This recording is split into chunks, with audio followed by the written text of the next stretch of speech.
विविधता संस्कृति की, विविधता भाषा की, विविधता परंपराओं की, विविधता रस्मों की, रीति रिवाजों की। पर इन सभी विविधताओं से परे रहना कहाँ है? इसी समाज में, इसी संसार में।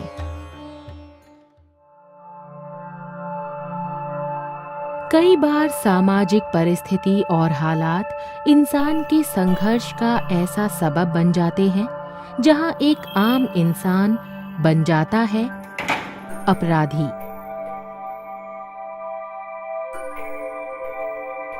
हम जब समाज में पैदा हुए हैं तो हर समाज ने हमको जीने के लिए कुछ नियम बनाए हैं। जब नियम से लेकर कानून का उल्लंघन करते हैं तो अपराध की श्रेणी में आ जाते हैं।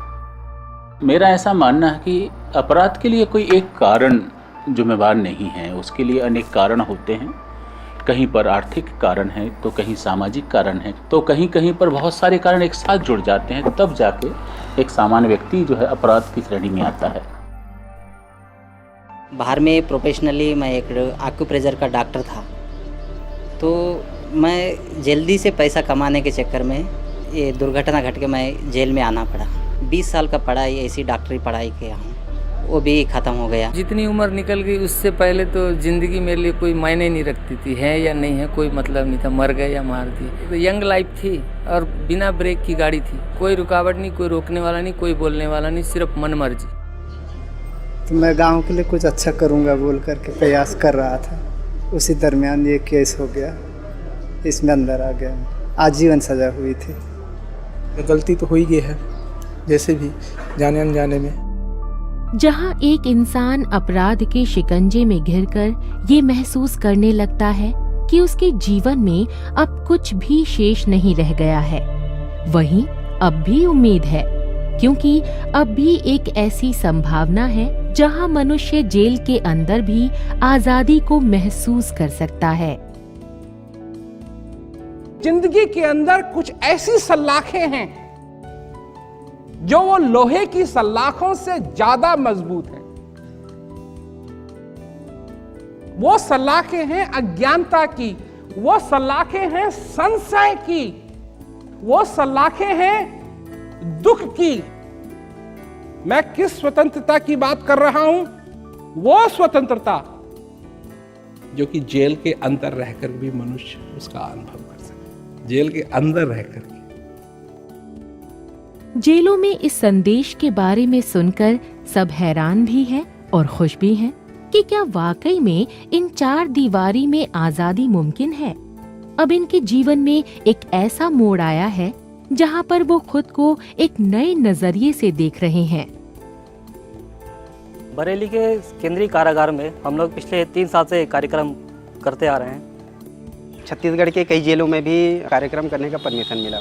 जैसे ही प्रोग्राम ख़त्म हुआ 1 घंटे का, तो अधीक्षक बोलते हैं कि आप लोगों को प्रोग्राम कैसा लगा बताइए। तो बोले साहब ऐसा प्रोग्राम तो हम लोग पहली बार देख रहे हैं और इस प्रोग्राम को अभी हम लोग 2 घंटा और देखना चाहते हैं और अब वीडियो लगाइए।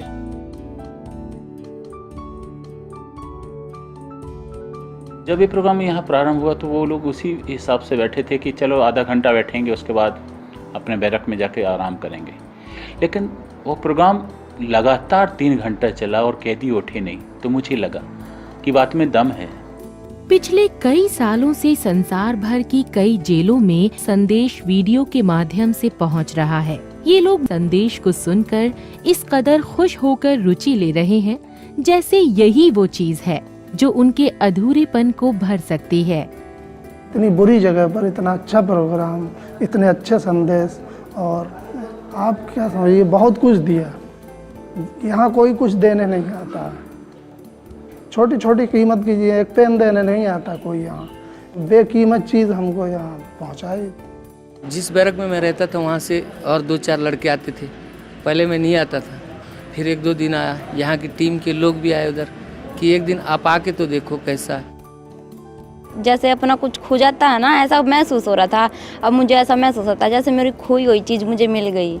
इनका प्रोग्राम सुनने के बाद हमारे दिल में ऐसा हुआ है कि हम सब कुछ जो कुछ भी ढूंढना चाहते हैं सब हमारे दिल के अंदर ही रखे। जो अपने अंदर बदलाव मैं देख रहा हूँ वो इससे पहले मैंने कभी देखा नहीं। जो हमारी ज़िंदगी में ये उलझनें आई हुई हैं, ये पहले अगर हम सुन लेते, हम समझ लेते इन बातों को, तो शायद ऐसा नहीं होता। इतना खुशी में है जब जेल में है तब पर भी मेरे को ऐसा लगता है कि अब जेल में नहीं हूँ, मैं स्वतंत्र हूँ।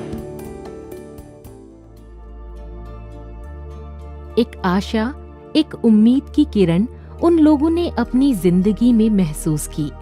परिस्थितियां चाहे कैसी भी हों, हम जेल के अंदर हों या बाहर, जीवन में असली आजादी पाने की संभावना हमेशा मौजूद है।